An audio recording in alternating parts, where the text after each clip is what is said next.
বাঙালির বাচ্চা লেজে পা দিলে ভাই পুরো রয়্যাল বেঙ্গল টাইগার। বাঙালি জাতি আর আমার মনে হয় সেই আপ্যায়ন, ভালোবাসা, একতা, ঐকতা সবকিছু পুরো মামাসি করে দেবে।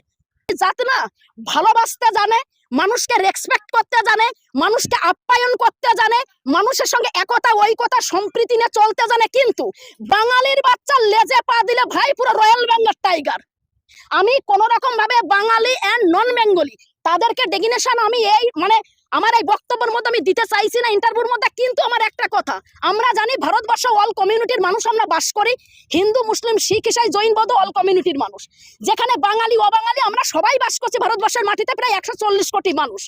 কিন্তু কোন জাতিকে টার্গেট করে, কোন জাতিকে মেনশন করে, কোন জাতির ডেফিনেশন দেখে তার টাইটেল কি, সে বাংলার কিনা, সে বাঙালি কিনা, তার মাথায় টুপি আছে, লুঙ্গি আছে, সে মসজিদে আজান করতে, নামাজ আদায় করতে যায় কিনা, এইসব দেখে যদি কেউ এইভাবে দিনের পর দিন অত্যাচার করে, তাহলে আমার মনে হয় বাঙালি জাতি আর আমার মনে হয় সেই আপ্যায়ন, ভালোবাসা, একতা, ঐকতা সবকিছু পুরো মামাসি করে দেবে, ডান দিক বাদিক ফেলে দেবে। কারণ একবার, দুবার, তিনবার বাঙালি মেনে নেবে, চারবারের বার বাঙালি মানবে না। কারণ আমরা নেতাজি সাহেবের আদর্শ মানি, আমরা মৌলানা আবুল কালামের আদর্শ মানি, আমরা কিন্তু সাবারকার নাথুরাম গডসের আদর্শ মানি না।